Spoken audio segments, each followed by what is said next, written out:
Siyabulela ke kodwa nakuni ngophatha kakuhle abantu bethu. Nokuthi ke ngemini zolala kwabo ningabakhanyeli. I-presence yenu apha ithetha lukhulu. Okokuba sihambisane ngalo msebenzi walo mzalwane. Umuntu ongu-undertaker ke mandiboleka ibe lishumi. Ukwenzela uba ke xa ithe yafika eshumini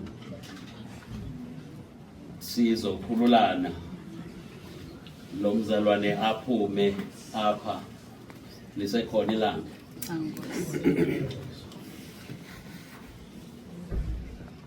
Anando apha ndizoyithetha ngaphandle kokukhulula lo mzalwane lishumi elinesibini isahluko ivesi yeyethoba incwadi yekaDaniel ithi yona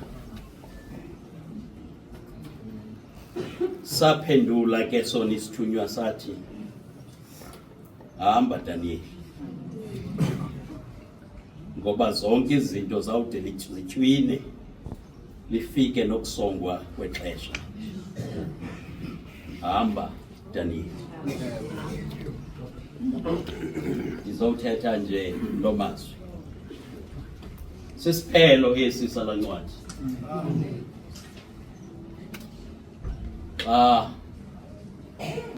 Othethayo esithi kugqityiwe hamba Daniel. Sisiphelo sakhe. Kodwa kumhlawumbe umbuzo omkhulu ngokokuba sifike njani kwesi siphelo sokundulula uDaniel. Mhlawumbe ngombuzo omkhulu lo. Endizawuzama nje uphendula lo mbuzo. Lo mzalwane ndiyamazi. Ndiyazazi nezimbo zakhe apha ecaweni. Izimbo zakhe zalapha ecaweni ndiyazazi. Ndimazi ngazo phofu. Bekungekudala ndisanduba lapha ekhona. Khange ndicinge okokuba namhlanje ndingabe ndisithi kuye makakhululeke. Linene lithi phakathi kokudliwa kobomi sikwasekufeni. Ba uyakwazi ufunda izinto. Kukho amakhwenkwe apha axhenzayo adlula apha. Ndiyakhona uba azawungena apha kule nyanga sikuyo nale singena kuyo. I-excitement apha esitratweni. Bubomi. Kodwa kweli cala lestrato kukufa ngapha. Phakathi kokudliwa kobomi sikwasekufeni. Ubomi bunjalo rhameni. Lento isuka emveni kokuba ukumkani uNebukadneza waseBhabhiloni evene noThixo okokuba athimbe iJerusalem. Evene noThixo ngoba ezinye izinto naxa zisivisa kabuhlungu ngamanye amaxesha kukho imvano noThixo. Thixo uvumile. Ungabuza imibuzo ba ebephi uThixo, uyavuma uThixo. Ba uyazi lento ungayobuza uYophi. Ngoba uSathana wancokola noThixo esithi kuye uyaqhayisa ngalomfo. Wathi uThixo ndimthembile. Kukho ixesha uJobi athembe mna ndinguThixo. Kodwa kukho ixesha mna ndinguThixo ndithembe uYophi. wathi uSathana khandiboleke yena ndimbamba bani. Wavuma uThixo, ngoba uThixo uyavuma ngamanye amaxesha amaninzi. Ukumkani kuNebukadneza wayithimba iJerusalem.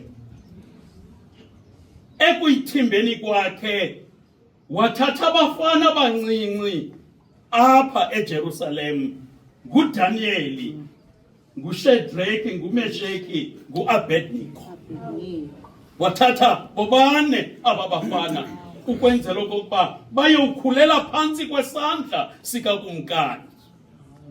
Injongo yeyokokuba aba bafana mabajikwe babe ngamaBhabhiloni. Xa befika pha kwakumkani bafundiswa into zalapha kwakumkani. Abanela nje ukufundiswa into zalapha kwakumkani, kodwa ngenjongo yokokuba bajikwe aba bazalwane banikwe izidlo zalapha eBhabhiloni. Aba bazalwane kwathiwa nazi into ezityiwa apha, nazi izinto eziselwa apha eBhabhiloni. Bazalwane, siqhuba ngolu hlobo apha. Kodwa siva apho okokuqala okokuba kwathi kudekwa itafile yabamnyama, kwathiwa Danieli nazi izinto ezityiwayo. Wathi uDanieli, asinako ukuzingcolisa thina ngoba ezi zinto zichasene noThixo wethu. Hamba Danieli, hamba Danieli.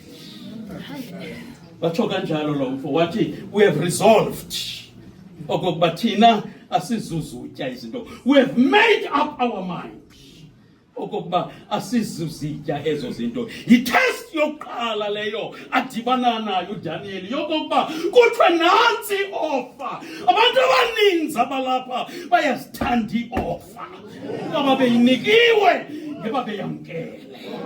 Kodwa wathi uDanieli, asizoyamkela le ofa, ngoba nangoku abantu abaninzi ngenxa yeofa, ngenxa ye-envelope ezibrown baphulukene nobubona. uDanieli, asizuyamkela le ofa. Hamba Danieli, hamba Danieli, hamba Danieli. Itest yokuqala leyo wayipasa uDanieli, akayamkela iofa. Wathi ndikhetha ukuba lo mntu ndinguye. I'm not going to compromise. Umntu engunguye. He refused the food okwakubekiwe. Wapasa itest yokuqala. Hamba Danieli. Nansi itest yesibini. Nansi itest yesibini ikhutshwa ngukumkani. Itest yesibini ikhupha idecree apho kumkani ethi, bazalwane, nakuliva ilizwi lesigodlo, ilizwi lexilongo, ihadi nomrhube, bonke abantu zebaqubude kwesi sithixo. Itest yesibini leyo endikuDanieli, kwathiwa zeniqubude kwesi sithixo. Nangoku zakhala isigodlo, wakhala umrhube, lakhala ugwali ngexesha elifanelekileyo. Baye abantu bayoqubuda kwisithixo. Bafika kwesa sithixo, thina imihla ngemihla sikwenza mkhulu wethu. Bathi xa begqiba uqubuda, kwaxa babonile okokuba oDanieli abaqubudanga, babheka kukumkani. Kumkani kukho amadoda angaqubudanga kwisithixo obusimisile. Khumbula okokuba ubuthe wena ongaqubudiyo kwesi sithixo uyawuphoswa edikeni lomlilo. oDanieli abaqubudanga kwisithixo. Kwabiza uDanieli, kwabiza uDanieli, ebizelwa kwinkundla yamatyala.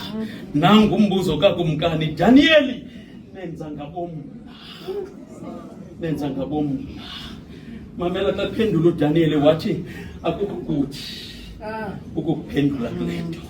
Ngayibuza imibuzo ibuzayo kumkani, thina asizukunika mpendulo kule nto. Yanga uthi uDanieli, kaloku kumkani uba wazi abantu abatshutshiswa bangaphenduli bayaphendulelwa. Umntu ophendulayo abathi xwaka ngemini yokutshutshiswa, it is because bayayazi okokuba ukhona umphenduli.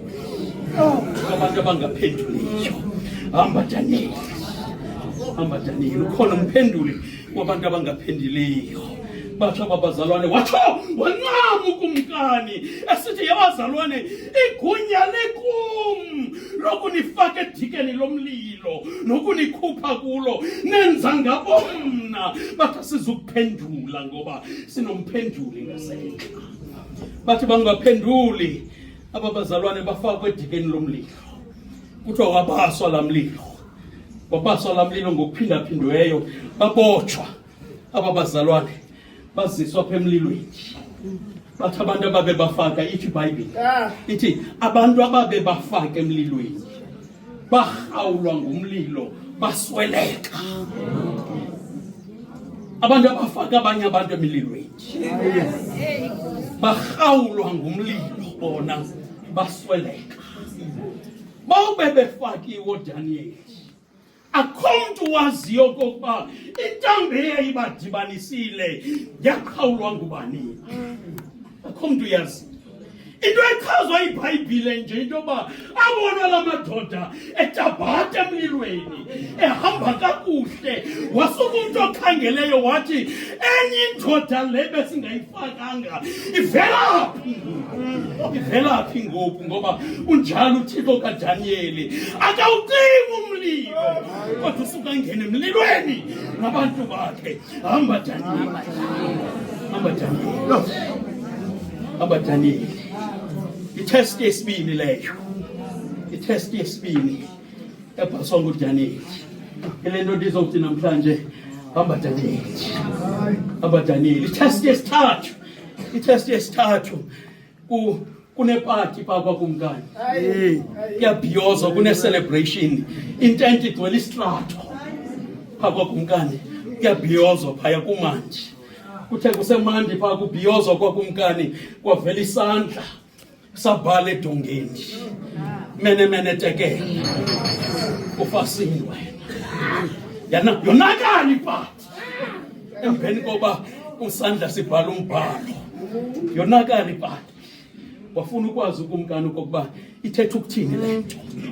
Wabiza abantu bakhe abakwazi utolika. Wabiza abantu bakhe abakhwitshi nezanusi zakhe wathi bazalwane nanku umbhalo andiyazi into ebhalwa. Bazama utolika babuzana lemkixesha. Wathi ukumkani kula madoda nanilibazisa kuba akuhlubuthongo ukumkani ufuna uyazi okokuba ithetha ukuthini le nto. Bathi bakwehluleka ukutolika umbhalo kwathiwa ikhona indoda enguDaniel makubizwe yona okokubiza utolika umbhalo. Wabizwa uDaniel. Xa bizwayo uDaniel kwathiwa mfondini ubutolike le nto sakunxibisa iingubo zegolide sikuthwalisa isithaba. Wathi uDaniel andiyifuni le ofa. Kodwa ndifuna ukuxolela yona kukuThixo osemazulwini osithilayo imfihlelo. Ngabusebenzisa noThixo. Wathi uDaniel xa kutolika iphupha nali kumkani aliphumi kum ndiyaxolisa. Aliphumi kum kodwa nanku utolika kwephupha lithi ubukumkani bakho iintsuku zobukumkani bakho zibaliwe ngoba wena kumkani ubukumkani bakho bubekwe esikalini. Sathi isikali ulula. Sathi isikali watsho njalo wathi kutsho mna sisikali esithi mfondini akho chairperson. Sisikali esithi akho sihlalo apha. Sisikali esithi akho nobhala kuluntu. Akutsho mna kuthi isikali. Batsho njalo uDaniel ayindimango tshoyo ubuva kabuhlungu ndiyaxolisa ungaqumbeli mna kodwa ngumbhalo uthi ubekwe esikalini. Sathi isikali you are weak. You are weak. Your leadership is weak. Uthi isikali waqumba kumkani kuba uyaqumba umntu. Uyaqumba umntu awuxelela inyaniso yakhe. Akho mntu uvula izandla mhlaxelela inyaniso yakhe. Inyaniso eza kuye umntu ihlala iblokwa.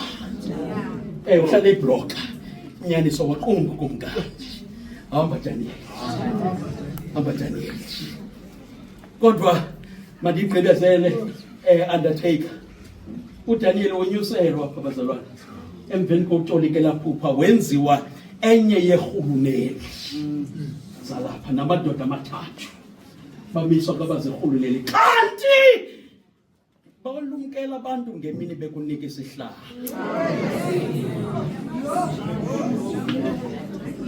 Wayethi umuntu aba bantu baqhubeza imoto ziphatha imali, izimoto zihambisa imali. Funeka baqeshwe one by one, bangaqeshwa ngexesha elinye. Because funeka bangabizi chomi. Funeka kuqeshwe omnye ngapha ya. Anikwe i-firearm yakhe.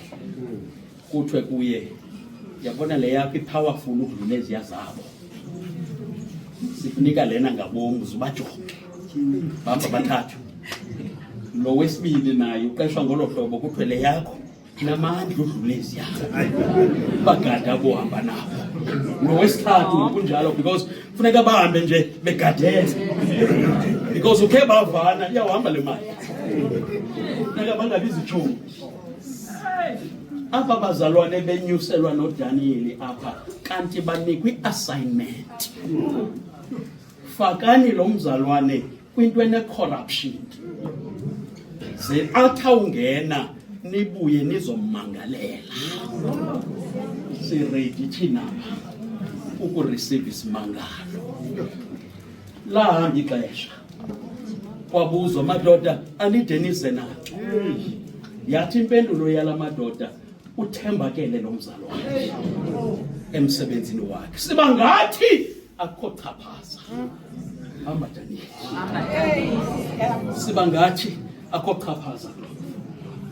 Bathi ngoku sinqamile kumkani, into emasiyenze ngoku kumkani.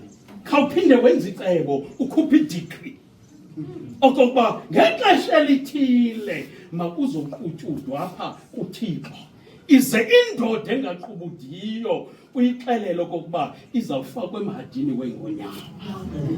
Kwabe kwixesha. Kwathiwa kathathu ngosuku uzawuqhutyudwa. Kwathi xa kuyoqhutyudwa uDaniel wabheka kulaa seli yakhe ithi iBhayibhile. Kuthiwa uDaniel afike pha avule ifestile. Ejonge empumalanga eJerusalem. Asezele umoya. Ngela xesha kuqhutyudwa phaya athi Thixo andingeni la nto. Esezele umoya ngela xesha ulanda imilondo ekhaya eJerusalem. Ngelithi xa ndingenamandla kwelicala manifumana amandla vele ekhaya. Thixo kamama notata avule ifestile. Yabuya ireport. Kwathi uDaniel akaqhubuthi. Kwesi sithixo kumkani. Makabheke emhadini wengonyama. Test yokugqibela leyo. Ngenene wathatha uDaniel. Wasiwa emhadini wengonyama. Yavala ke ngo-undertaker. Wasiwa emhadini wengonyama. Awufakwa phaya uDaniel kuthiwa kwavalwa ngelitye. Wahamba wolala kumkani. Emveni kwexesha wabuya ukumkani wakhwaze kude. Daniel! Mkhonzi woThixo ophilayo asikudlangani ingonyama. Yaphendula la kwenkwe ihleli phakathi kwazo. Kumkani phila ngonaphakade. Ngoba uThixo ndimkhonzayo uyivalile imilomo yengonyama. Kulapho ivela khona nevesi yokugqibela kuchapter 12. Emveni koba kunqanywe zonke izinto, kwenziwe zonke izinto, namhlanje kuthiwa akukho Thixo ingengoThixo kaDaniel. Zonke ziphele zitshwine uThixo kaDaniel emengonaphakade. Ngoko hamba Daniel. Lelo unikezela likakumkani. Hamba Daniel. Fondini umelene nento zonke. Wapasa kuzo zonke. Akho nto ingenziwanga usuke emlilweni. Usuke emihadini yengonyama. Kwenziwe kwanqanywa. Hamba Daniel. Sizowutsho namhlanje. Hamba nto kambanjwa. Fondini usibonisile into obuyiyo. Hamba ngoku siyakhulula. Ngelithi you have been faithful. kuThixo wakho. You've been strong. Nangexesha bekufanele okokuba unikezele awanikezela wamanqo hamba Daniel. ngoku kude kube ngunaphakade. Amen.